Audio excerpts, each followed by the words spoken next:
Padre bueno, te damos a ti la honra y la gloria, porque tú nos has traído con bien a tu casa. Gracias, Señor, porque podemos venir y estudiar tu palabra como tú mereces. No venimos aquí a crecer en sabiduría humana, venimos aquí a que tú nos hables por medio de tu palabra y nos moldees cada vez a ser más parecidos a tu Hijo Jesucristo. Señor, ayúdanos, por favor, hasta que lleguemos a la medida de la estatura de la plenitud de Cristo. Esa es la meta. Y queremos que a través de tu palabra, tu Santo Espíritu nos forme y nos santifique para que nosotros seamos más parecidos a ti. Te amamos, te glorificamos y ponemos en tus manos este tiempo de enseñanza, que tú nos hables, que tú impactes nuestros corazones, que tú nos moldees, que entre hasta lo más profundo de nuestras vidas como esa espada de dos filos que penetra hasta partir el alma, los tuétanos y las coyunturas.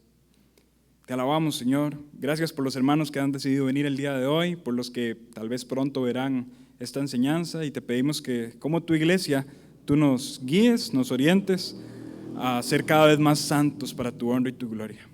En el nombre de Cristo Jesús oramos. Amén. Muy bien, hermanos. Estamos entonces en la continuación del estudio expositivo del libro de Jueces. Hoy estamos con la lección número 4.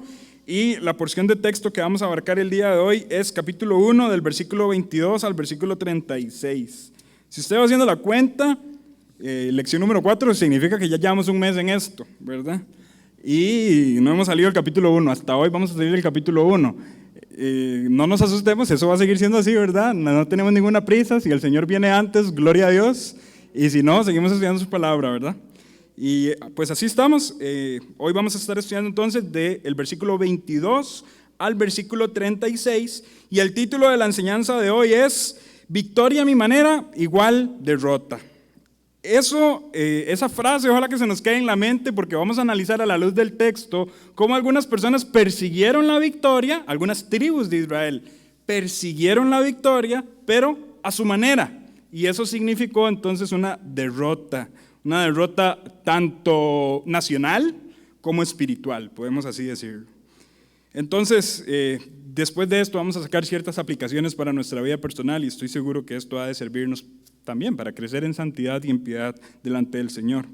Recordar, mis hermanos, que la transcripción de la lección, si usted la quiere leer, está en formato digital. Usted la puede descargar desde el Facebook o en el WhatsApp de la iglesia también la mandan. Eso sería si alguien la quiere tener, si la quiere estudiar luego, etcétera, etcétera, ¿verdad? Hay hermanos que la traen impresa, como usted guste, pero ahí está el material acumulándose para que usted lo pueda seguir estudiando. Como introducción, la porción que vamos a estar estudiando el día de hoy corresponde a la conclusión de la primera sección introductoria. Esto pareció un trabalenguas, ¿verdad? Vamos a ver, el libro de Jueces está conformado por dos introducciones, por así decirlo, que terminan siendo como una paráfrasis, si queremos así decirlo, de la extensión del libro como tal. Básicamente, si usted lee capítulo 1 y capítulo 2 del libro de Jueces, usted entiende todo el libro. Y lo que va a hacer después del capítulo 2 es especificar esos fracasos que hubo por parte del pueblo de Israel.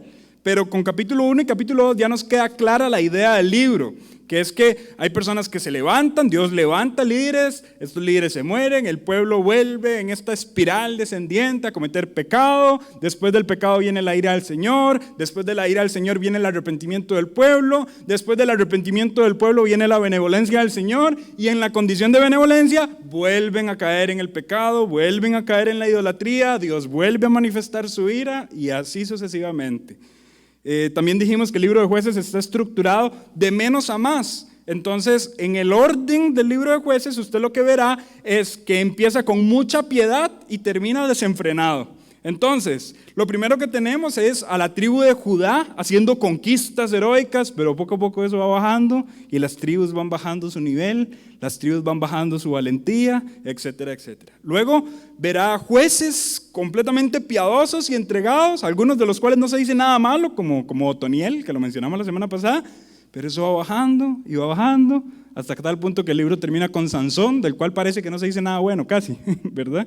Y así, la moralidad, la piedad, la santidad, el liderazgo van paulatinamente bajando. La extensión del libro de Jueces prácticamente abarca unos 350 años de la historia de Israel, algunos dicen que 400 años, o sea, es una extensión bastante amplia en la que el pueblo veía la mano de Dios, pero luego volvían a cometer pecado. Antes del libro de Jueces está el contexto de la conquista. De hecho, en el libro de Jueces se nos narra la muerte de Josué, que es como, por así decirlo, el que inaugura la conquista, ¿sí?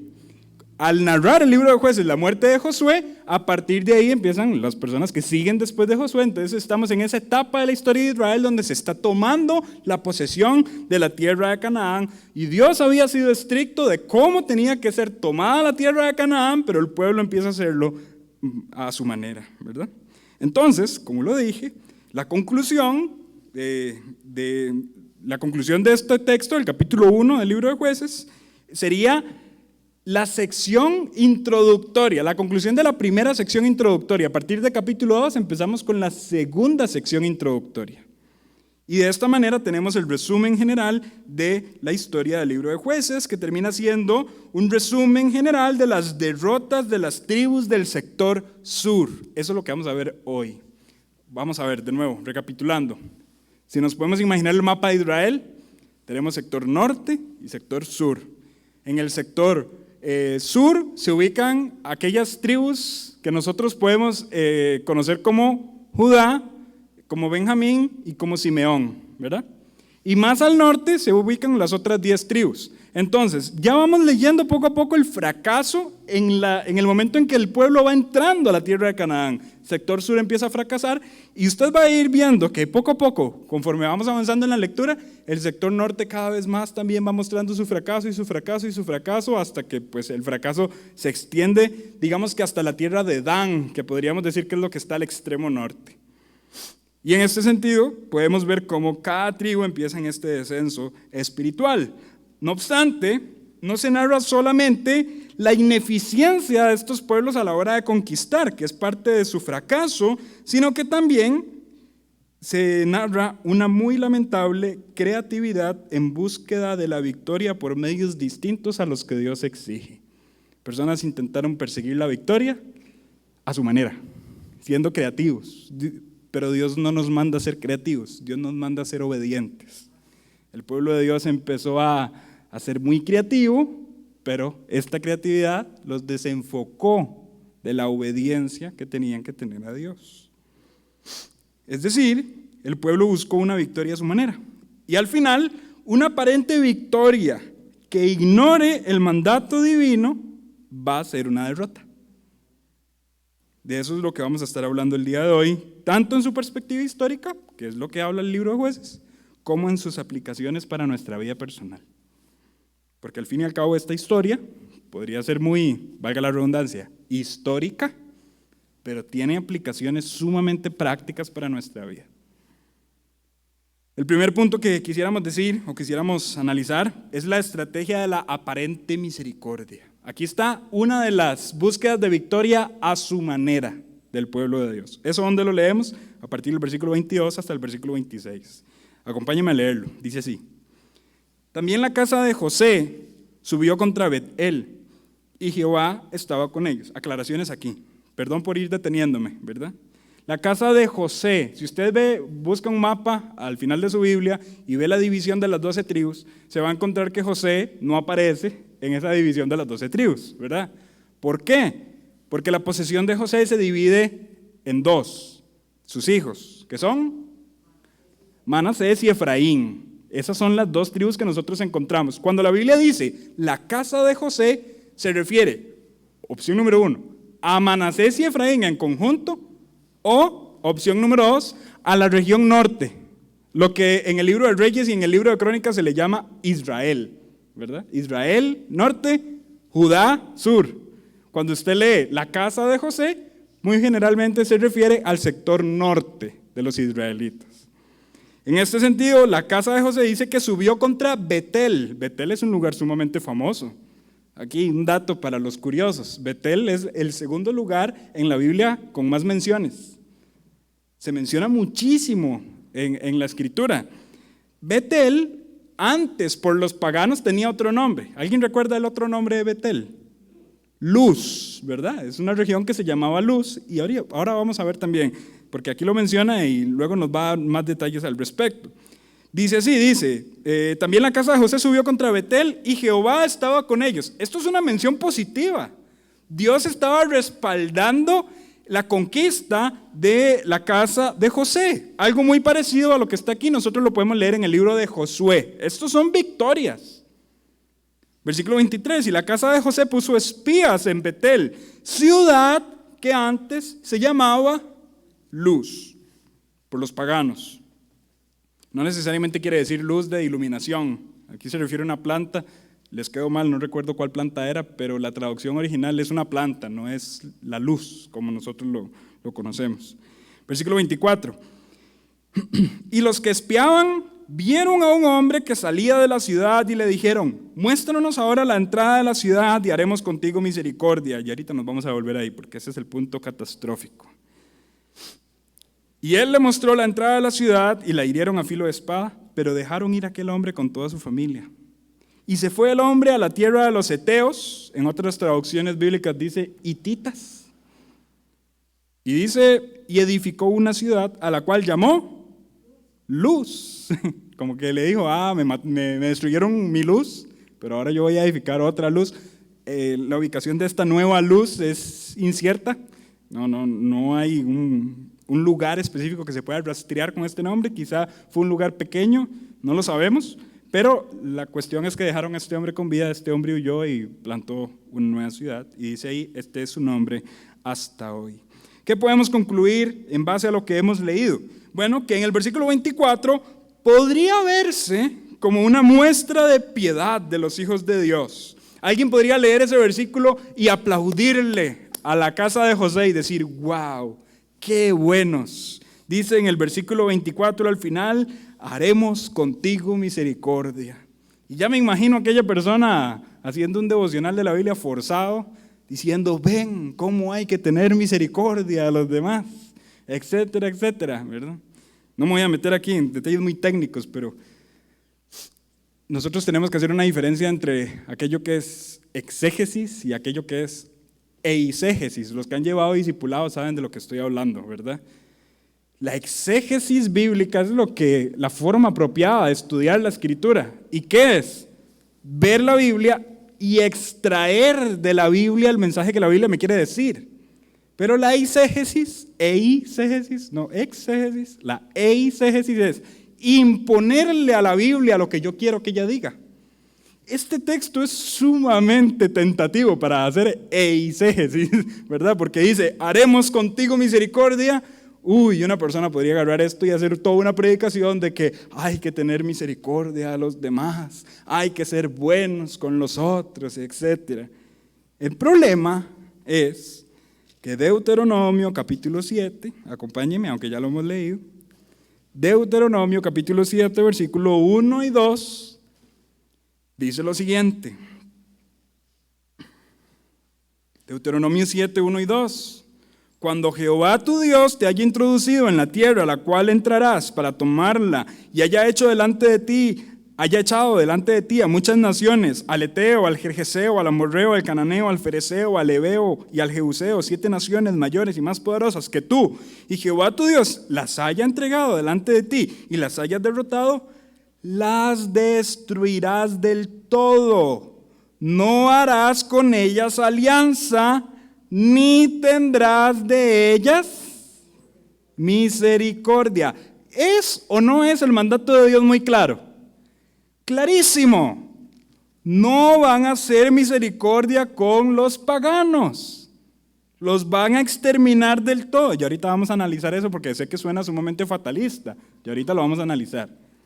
Pero el mandato de Dios es claro. No van a hacer con ellos misericordia, pero nosotros leemos el versículo 24 de Jueces 1 y vemos a la casa de José, primeramente diciéndole a una persona, muéstrenos dónde está la entrada, y luego una por otra, usted nos muestra dónde está la entrada y nosotros tenemos misericordia. Esa es una estrategia a la manera del hombre. Esta no fue la forma que Dios planeó la conquista. Pero bueno, ellos quisieron ser creativos.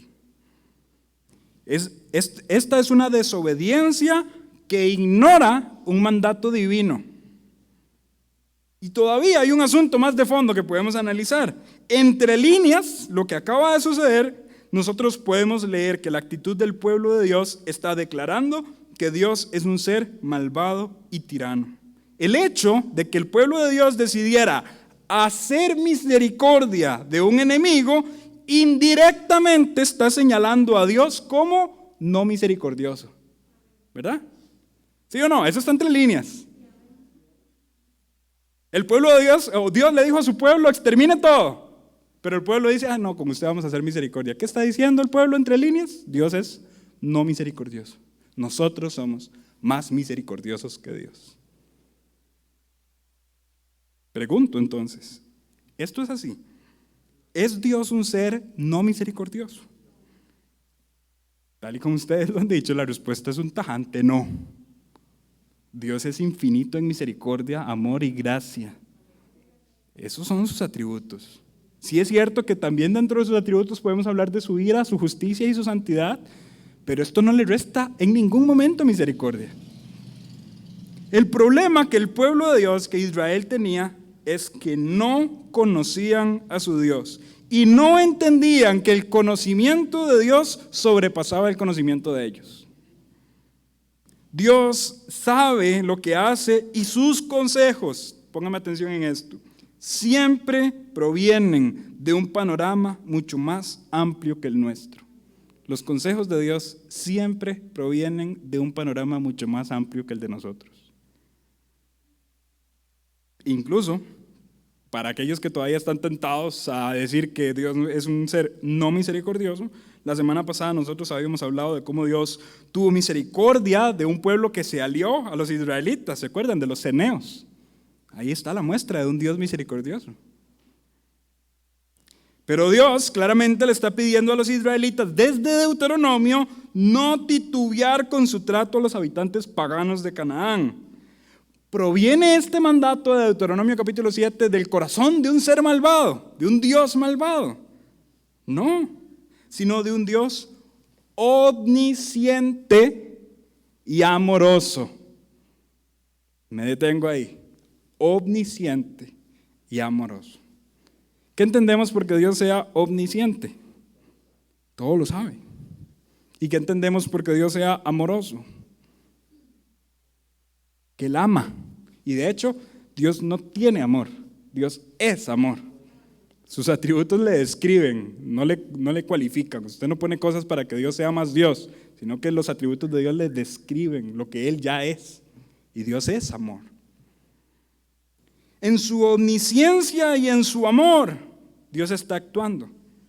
¿Cómo podemos nosotros declarar esto? Bueno, primeramente, en su omnisciencia, Él ya sabía, en su todo conocimiento, lo que significaría ser misericordioso con los paganos en un futuro. Y claramente Dios da un mensaje estricto: exterminen a los paganos del todo.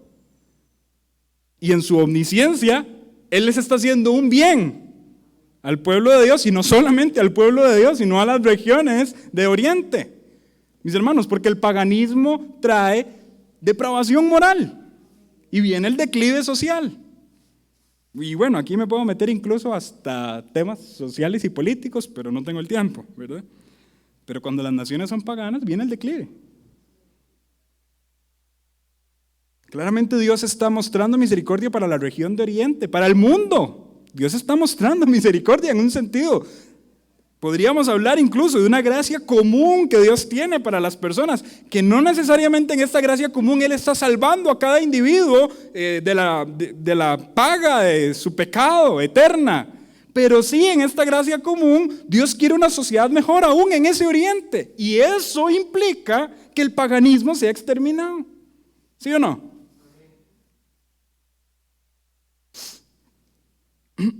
Entonces, en su omnisciencia, Él sabía lo que significaba o lo que significaría ser misericordioso con los paganos. Y podríamos decir también que en su amor, Él deseaba el bien y obraba a favor de la preservación del pueblo de Dios. ¿Para qué? Para el nacimiento del Mesías. La misericordia, y póngame atención con esto, hermano. La misericordia que Dios mostraría en la cruz sobrepasa la misericordia que la tribu de José le mostró a un hombre pagano. ¿Se dieron cuenta? Y Dios estaba pensando más en la cruz que en mostrarle misericordia a ese hombre de la ciudad de luz. Porque Dios está pensando en la preservación de su pueblo para el nacimiento del Mesías. ¿Y el nacimiento del Mesías en el mundo es o no es un acto de amor de Dios? Lo es. Entonces, ¿es Dios un Dios malvado por pedir que se exterminen los pueblos? No, porque está obrando a favor de la preservación del pueblo de Dios para que el Mesías nazca y muestre su amor al mundo.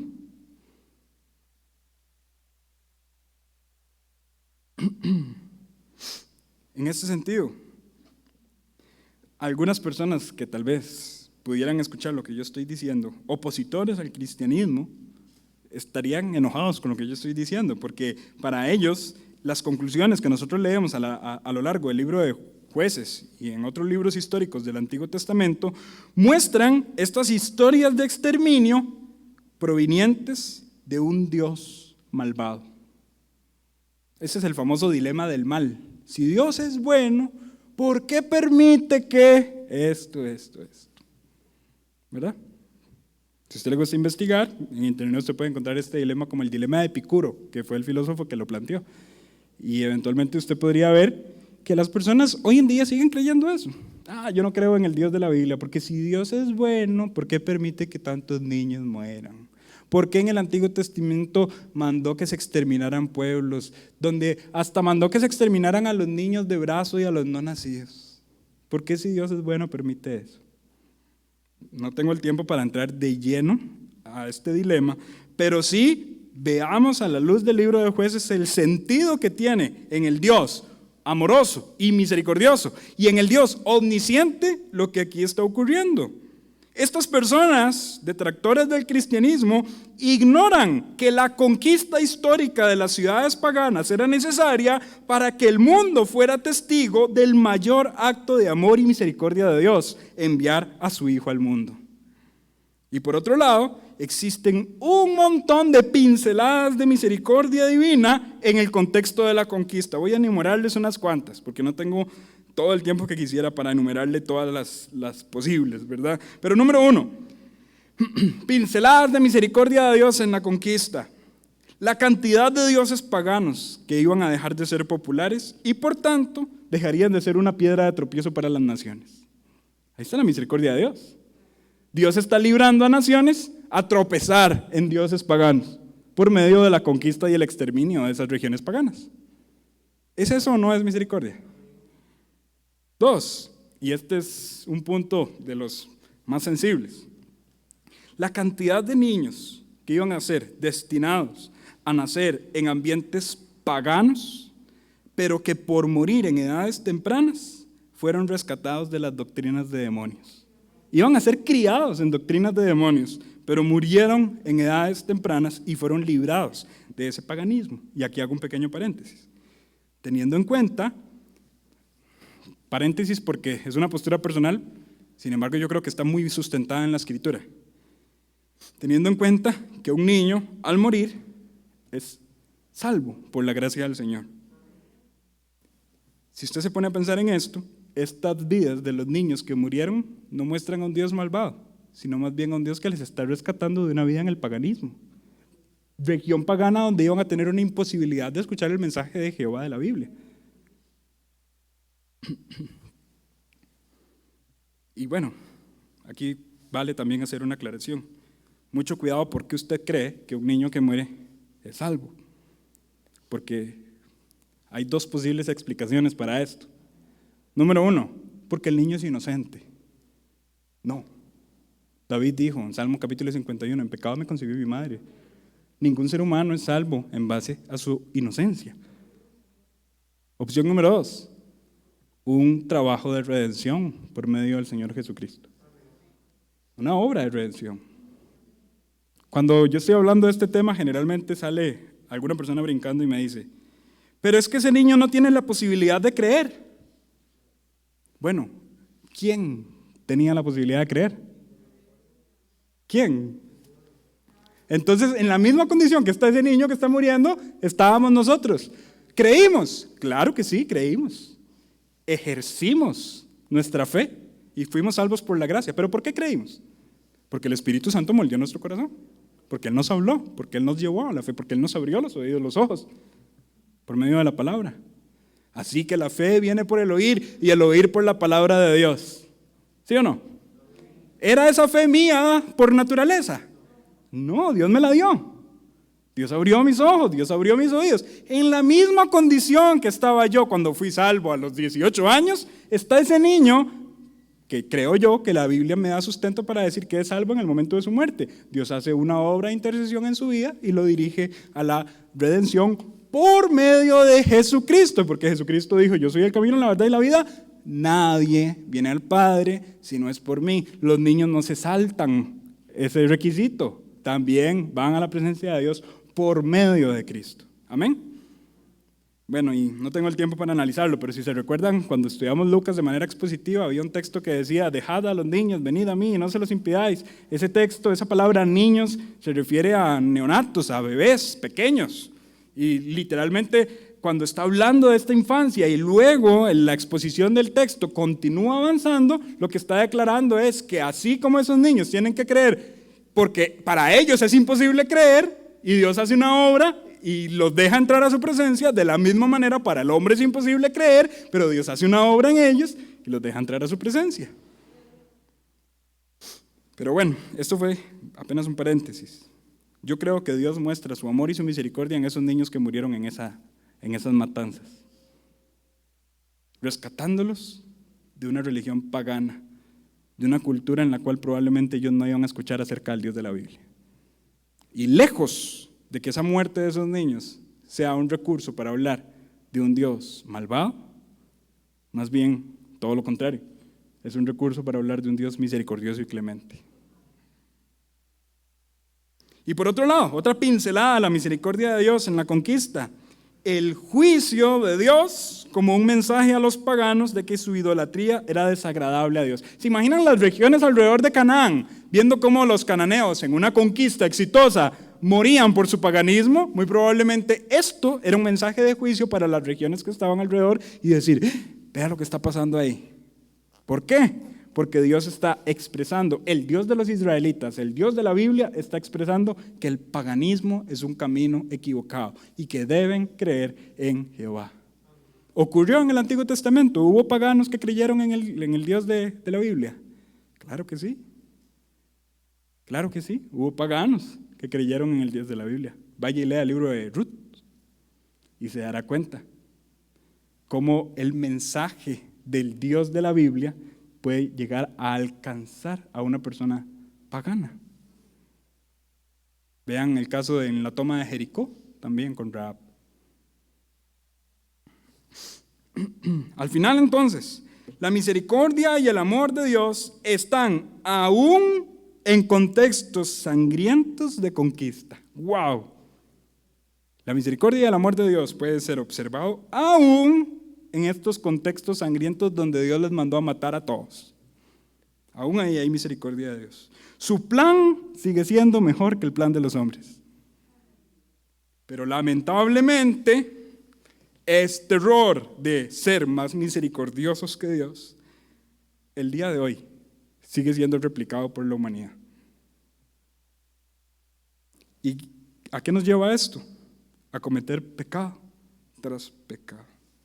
Voy a poner ejemplos. Ejemplo número 1. Robar al rico para dar al pobre. ¿Sí o no? Pecado es pecado. Robar es pecado. Robarle al rico para darle al pobre sigue siendo pecado. Y aquellos misericordiosos que lo hacen, lo único que están haciendo es acumular pecado sobre sus almas. Y vamos a ver, aquí humanamente nosotros podríamos decir que el rico se merece que le roben, ¿verdad? En nuestra humanidad dice: uy, qué rico, que le roben al rico. Ahí salió un verso sin esfuerzo. ¿Por qué? Porque él también robó y él obtuvo su riqueza robando. Así que qué bueno. Y todos le aplaudimos a Robin Hood, ¿verdad? Lo que pasa es que pensar así, que el rico se merece que le roben porque obtuvo su riqueza robando, sería considerarnos mejores jueces que Dios. Dios no puede juzgar esto, tengo que juzgarlo ya en mis propias manos. Y eso no es así. Robarle aún a un ladrón es pecado. Bueno, aquí tenemos el mismo contexto. Estamos tratando de ser más misericordiosos que Dios. Con tal de darle a los pobres, como diciéndole a Dios, usted los tiene tan descuidados, véanlos en su pobreza, voy a robarle al rico. Ese es un caso. Voy a mencionarles otro, un poco más común en nuestro entorno. La supuesta misericordia que está detrás del tema del aborto. Se pinta misericordiosamente la escena para que el acto se vea como un bien para una mujer abusada o una mujer en escasos recursos. Entonces, la escena se pinta de tal forma en que la política del aborto es un bien para una mujer que fue abusada o que está con recursos en pobreza. No obstante, la supuesta buena acción conlleva el homicidio de una persona sin culpa. ¿Y es eso pecado? Vámonos al decálogo. No matarás. Punto final. Entonces, ¿qué pasa aquí? De nuevo, el ser humano está tratando de ser más misericordioso que Dios. Y a Dios se le escapó esa mujer que violaron y que quedó embarazada. Entonces, nosotros, los seres humanos, tenemos que poner nuestra mano. Como Dios es incapaz, entonces, aprobemos políticas abortistas para hacerle un bien a esa mujer. Esto es exactamente lo mismo que está haciendo el pueblo de Dios aquí. Una aparente misericordia, pero que al final es acumular pecado sobre pecado. Amén. Y hermanos, voy a decir esto con mucho cuidado. En nuestras bancas de la iglesia, estas filosofías se están infiltrando. Tenemos que acostumbrarnos a algo. Prometo no durar en este tema. Tenemos que acostumbrarnos a ser una iglesia en una cultura posmoderna. Ser una iglesia en una época y en una cultura posmoderna conlleva el señalamiento y el ataque a nuestras creencias constante. Y no podemos acomodarnos a ellos. Pero ¿qué pasa con el cristianismo moderno o cristianismo posmoderno? Se está acomodando al mundo. Hablemos de aborto y apoyemos el aborto para que los demás sepan que el cristianismo también está para ellos. Eso no es así. El aborto es pecado, punto final. Y bueno, aquí nos metimos en temas políticos. No les voy a decir por quién votar, porque prontamente van a venir estas campañas donde esto va a ser tema de todos los días. Y Henry Gómez no les va a decir por quién votar, pero lo que yo sí les voy a decir es que un cristiano no debería votar por una persona que apoya el aborto. Punto final. Ahí se acaba la conversación. Es que hay otros temas más importantes como el económico y etcétera. Donde la moral está mal, todo lo demás va a estar mal. Ahora bien, hay otra escena en este texto. Ya vimos esta estrategia de la aparente misericordia, pero hay otra escena donde el pueblo de Dios está tratando de hacer las cosas a su manera. ¿Cuál es esta otra escena? La estrategia del mayor beneficio. Voy a explicarme, pero vamos a leer la porción de texto. Desde el versículo 27 hasta el versículo 36 de Jueces 1. Dice lo siguiente. Tampoco Manasés arrojó a los de Bet-Seán, ni a los de sus aldeas, ni a los de Tanac y sus aldeas, ni a los de Dor y sus aldeas, ni a los habitantes de Ibleam y sus aldeas, ni a los que habitan en Megiddo y en sus aldeas. Y el cananeo persistía en habitar en aquella tierra. Nota ya que el pesimismo en todo su esplendor, ¿verdad? De hecho, esto lo mencioné en la primera enseñanza de esta serie. Hay un cambio entre los también y los tampoco. En el versículo 22 se menciona también José para referirse a una victoria. Pero a partir del versículo 27 se empiezan a mencionar tampoco para referirse a una derrota. Versículo 27, tampoco Manasés. Versículo 29, tampoco Efraín. Versículo 30, tampoco Zabulón. Y así sucesivamente, diciendo como ninguno de estos hizo lo que tenía que hacer. Y nota la cantidad de tierras que Manasés permitió que se quedaran ahí. Y noten también lo siguiente, en el versículo 22, cuando se habla de victorias, se les llama la casa de José. Pero a partir del versículo 27 ya no, ya se les llama Manasés y Efraín. ¿Verdad? Una de dos. O el versículo 22 estaba haciendo alusión a la región norte en completo, en conjunto, o se está tratando de no amancillar el nombre de José como una persona que había sido benevolente dentro del pueblo, ¿verdad? Aquel José que gracias a José la familia entró a Egipto y fue alimentada y etcétera. Muy probablemente el hecho de que se mencionen victorias de la casa de José, pero que se mencionen fracasos de Manasés y Efraín, sea para resguardar el nombre de José y no meterlo en el saco de las personas que fracasaron, ¿verdad? Puede ser. Versículo 28.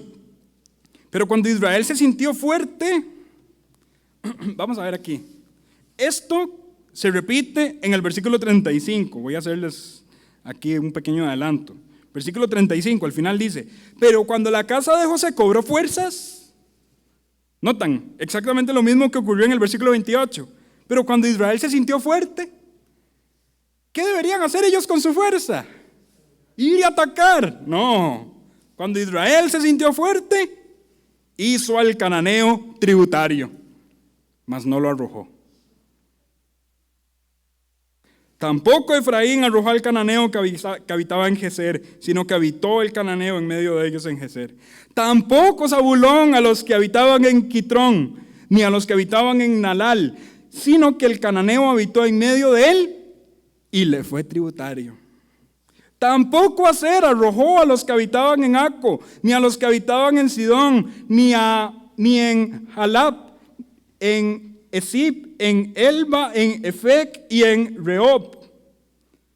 A mí hasta me cuesta leer estos nombres, ¿verdad? Porque son poco conocidos. Intuyo que por ser poco conocidos también eran débiles y pequeños. Pura intuición, no tengo registro de eso. Pero si no son mencionados a lo largo de toda la historia del Antiguo Testamento, probablemente sean pueblos chiquitillos. Versículo 32. Y moró Aser entre los cananeos que habitaban en la tierra, pues no los arrojó. Tampoco Neftalí arrojó a los que habitaban en Bet-Semes, ni a los que habitaban en Bet-Anat, sino que moró entre los cananeos que habitaban en la tierra, mas le fueron tributarios los moradores de Bet-Semes y los moradores de Bet-Anat. Los amorreos acosaron a los hijos de Dan hasta el monte y no los dejaron descender a los llanos.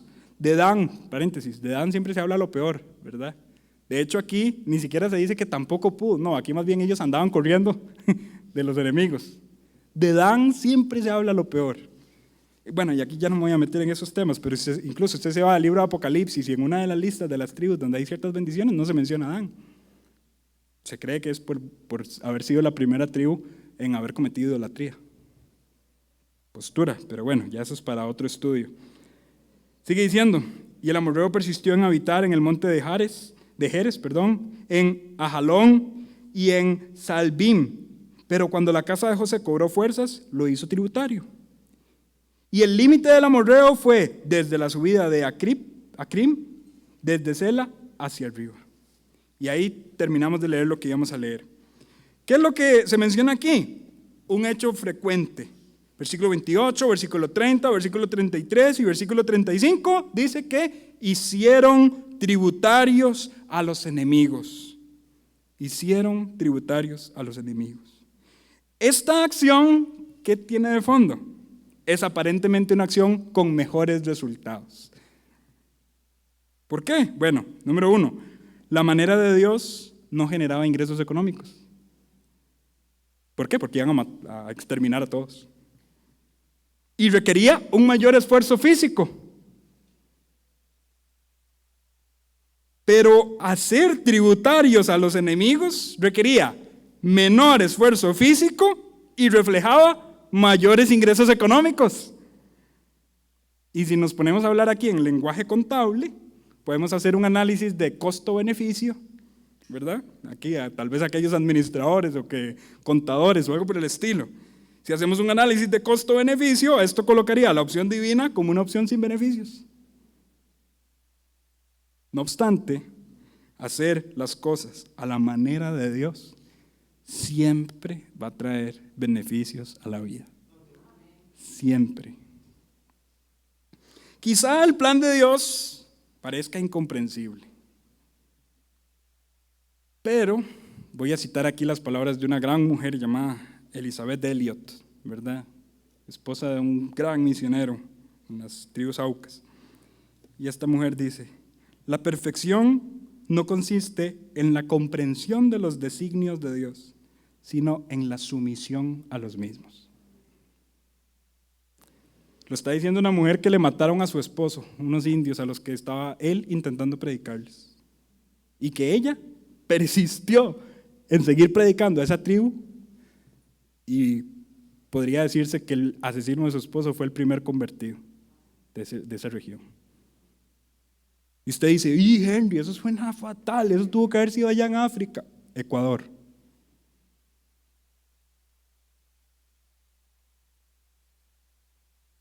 Repito, la perfección no consiste en la comprensión de los designios de Dios, sino en la sumisión a los mismos. Probablemente ya no comprendía, habiendo dado el contexto de su vida, la muerte de su esposo, ni el fracaso, y decir: te estoy dando toda mi vida, Dios, y así me pagas. No, la perfección es mucho más que eso. No es entender lo que Dios hace, es estar sumisos a sus mandatos. Nunca se gana por hacer lo incorrecto aunque parezca que se está ganando, y nunca se pierde por hacer lo correcto aunque parezca que se está perdiendo. Esto que acaba de decir no lo entendió el pueblo de Israel. Y al final, esta supuesta victoria tributaria, donde ellos estaban teniendo más plata por cobrarle el tributo a las personas que habitaban en la región, esta supuesta victoria repercutió en un sinnúmero de derrotas frente al enemigo y frente a la idolatría, que la idolatría fue el fruto de la coexistencia del pueblo de Dios con los paganos. Diríamos los ticos: dime con quién andas y te diré quién eres. El que anda con lobos, a aullar aprende, ¿verdad? Bueno, diría la Biblia: el que se junta con sabios, sabio será, mas el que se junta con los necios será quebrantado. Bueno, Dios tenía un plan perfecto para quitar a esas regiones paganas de allí. Precisamente tenían que ver también con la idolatría. El pueblo de Dios cayó en idolatría. ¿Por qué? Porque coexistieron con estos pueblos paganos. ¡Ay, porque nos están dando plata! Pero cayeron en sus pecados. Vean que incluso la escena del versículo 35 es una muy lamentable, porque dice en el versículo 35: cuando la casa de José cobró fuerzas. Como lo dije anteriormente, eso se repite en el versículo 28. Eran fuertes. ¿Qué hicieron después de su fuerza? Las fuerzas las usaron para su propia creatividad y hacer las cosas a su manera. Este versículo es lamentable, ya que las fuerzas obtenidas eran usadas para la terquedad humana, pero no para actuar de acuerdo a la voluntad divina. Y nada más le voy a dejar un pequeño asunto para que piensen esto. Hay solamente dos formas de usar la fuerza: o se desperdicia en la terquedad, o se invierte en la obediencia. Nada más, dos formas de que usted use sus fuerzas: o las desperdicia en su terquedad, o las invierte en la obediencia. Esa fuerza con la que usted se levanta de su cama el domingo, o la puede desperdiciar lavando el carro sin venir a la iglesia, o la puede utilizar para crucificar a su yo y venir al templo y sentarse, porque es una disciplina espiritual. Esa fuerza que usted tiene en la madrugada, la puede desperdiciar viendo las notificaciones de su teléfono y de sus redes sociales, o las puede invertir leyendo la palabra y orando. ¿Me voy a entender, hermanos? Esos momentos en los que tenemos esa fuerza, ¿las desperdiciamos en terquedad o las invertimos en obediencia? Al final, ¿a qué me lleva todo esto? Bueno, que vimos que el pueblo de Dios hizo las cosas a su manera. Trataron de obtener victoria a su manera, pero eso, ¿qué significó? Derrota. Derrota. ni más ni menos. El análisis histórico de la situación de Israel como nación que acabamos de hacer tiene muchas enseñanzas para nuestra vida práctica. Tengamos cuidado, hermanos, en 3 áreas: como individuos, como familias y como iglesia. Como individuos, como familias y como iglesia. Tengamos cuidado de querer hacer las cosas de Dios a nuestra manera y no a la manera de Dios. Podemos pensar que somos buenos en nuestro modo de hacer las cosas, pero al final las consecuencias son un desastre por querer nosotros ser buenos, entre comillas. O podemos pensar que obtenemos más beneficios con la forma en la que estoy llevando la vida, pero al final el costo va a ser mayor. Ahora, todo esto se lo voy a dar en ejemplos concretos. Voy a mencionarle 3, pero podríamos aquí ser creativos y hablar de un montón más. Pero bueno, voy a mencionarle 2 más bien. Primeramente, como padres de familia. Y esto es, vamos a ver, lo puse como ejemplo porque lo he visto muy cerca de mí, ¿verdad? Como padres de familia, hay algunos padres que piensan ser misericordiosos, rehusando la corrección bíblica a sus hijos. Estoy hablando de corrección física, ¿verdad? La vara de la corrección va a alejar al muchacho de su necedad, dice el libro de Proverbios. Claramente hay formas, ¿verdad? No se trata de agarrar al chiquillo contra la pared y pegarle puñetazos y nada por el estilo. Pastor Mike dice que Dios en su anatomía nos hizo unas partes idóneas para el castigo físico, ¿verdad? Hermanos, pero hay algunos padres hoy en día que están queriendo ser más misericordiosos que Dios y le rehúsan a sus hijos el castigo físico. ¿Y qué va a pasar? Van a pasar los años y las consecuencias van a ser visibles.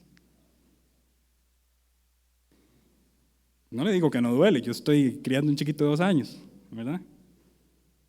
Ya él tiene su paletita con sus versiculitos y todo. Y últimamente tiene una maña, ¿verdad? Cuando lo empezamos a regañar, Felipe, guapo. O le dice a mi esposa, guapa. Como diciendo, vea qué bien, qué bonito que soy. Y le estoy diciendo que usted es guapo y guapa, para que no me peguen. Pero el mandato de la Biblia es explícito. Y algunos padres están tratando de ser más misericordiosos que Dios. Dios es muy malo porque manda la corrección física. Yo no creo en la corrección física. ¿Qué va a pasar? Van a pasar los años y las consecuencias van a ser visibles. Eso es un ejemplo, hermanos. Les cito otro.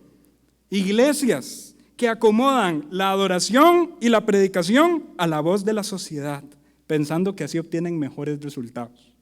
Mayor asistencia, iglesias enormes, luces, pantallas, espectáculo. Pero van a pasar los años y ahí es donde se van a ver las consecuencias. Personas con 0 madurez bíblica, porque la madurez viene después del estudio de la Escritura. Personas en vidas impías, carnales, e incluso iglesias que son una reunión de incrédulos. Simple y sencillamente porque se quiso calzar con la sociedad. Y la sociedad va a pasar de moda, hermanos. Así es, las cosas van a cambiar. Hace unos años, el boom de las iglesias que se acomodaban a la sociedad era el vómito santo, el grito santo, el sudor santo, la chaqueta santa y todas estas cosas. Eso está pasando poco a poco. Y ya eso se está acabando. Ese tipo de carismatismo usted ya no lo encuentra. Pero ahora va a encontrar un mensaje positivo, un mensaje de prosperidad. Y eso no debería ser así. La Biblia se predica tal y como es. Bueno, esas iglesias serían como el pueblo de Israel, que trató de obtener más beneficios, pero a la larga el costo es peor. Salió más caro ser ese tipo de iglesia. Y aquí hago un pequeño paréntesis. Esto no es responsabilidad del liderazgo solamente. Esto es responsabilidad de cada uno de nosotros como miembros de la iglesia local. ¿Y qué es lo que pedimos como miembros de la iglesia. ¿Con qué nos sentimos cómodos como miembros de la iglesia? Y claramente eso es error también del liderazgo, cuando se adecúan al pragmatismo, ¿verdad? E intentan empezar a subir su éxito, entre comillas. ¿Vieron qué feliz me siento yo con el ministerio de jóvenes de esta iglesia? Y le doy tantas gracias a Dios por muchachos interesados en estudiar la Biblia. Les digo algo, mis hermanos, yo podría un sábado quitar todas las bancas, poner unas rampas aquí de patinetas, irme a la comunidad y decir, vamos, vamos, todos a patinar adentro de la iglesia. Y tal vez se me llene más. Pero a la larga, ¿cuáles son los mejores resultados?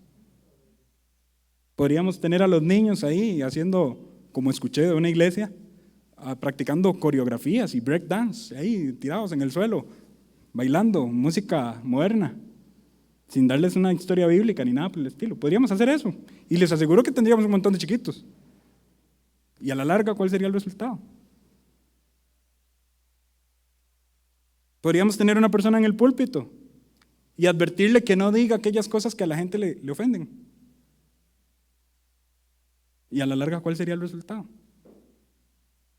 Dice un pastor, si el evangelio ofende, deja que ofenda, porque las personas han pasado toda su vida ofendiendo a Dios. Y no es el pastor el que ofende, es el evangelio. Las verdades del evangelio son crudas. Usted es pecador y merece la condenación eterna. Arrepiéntase de sus pecados y crea en el Señor Jesucristo para ser salvo. Hermanos, notan, y solo son 2 ejemplos, podemos continuar. Podemos ser igual que el pueblo de Israel en este momento histórico y empezar a equivocarnos, siendo más misericordiosos que Dios e intentando por nuestras propias fuerzas obtener mejores beneficios. Como diría la frase mundana, el fin justifica los medios. Las cosas no son así. Al final, la conclusión de todos los ejemplos es la misma, de estos y de los que podríamos poner. El consejo de Dios es perfecto y en sus planes nunca hay errores. Por más incomprendida que sea la voluntad de Dios, nuestro deleite como hijos de Dios debería ser la obediencia. Y al final las consecuencias serán visibles y también eternas. También eternas. Llevémonos esto a nuestra casa, en nuestras mentes y pensemos en no ayudarle a Dios. Él es juez perfecto. Él es amoroso, Él es misericordioso. No necesita nuestra ayuda. Y nosotros no podemos ser más misericordiosos que Él. Amén. Vamos a orar para terminar. Gracias, Señor, por tu palabra. Gracias porque a la luz de ella tú nos hablas y nos moldeas. Te rogamos, por favor, que nos guíes a alejarnos de estas prácticas pragmáticas en las que intentamos hacer las cosas en nuestras propias fuerzas y no en las tuyas. Y perdónanos si en algún momento hemos sido tentados a ayudarte cuando tú no necesitas nuestra ayuda. Perdónanos si en algún momento hemos pensado de ti que eres un Dios malvado por las historias que se cuentan en el Antiguo Testamento, pero perdemos de vista que tú estabas pensando en la cruz, en el amor que ibas a mostrar al mundo por medio de tu Hijo viniendo. Señor, tus pensamientos son más grandes que los nuestros. Ayúdanos a entender que nuestra responsabilidad no es comprender tu voluntad, sino ser sumisos. Ayúdanos, Señor, a parecernos más a ti y a poner en práctica lo que hemos aprendido. No queremos ser solamente oidores, olvidadizos, queremos ser hacedores de tu palabra. La honra y la gloria sea tu nombre. Y oramos en el nombre de Cristo Jesús. Amén.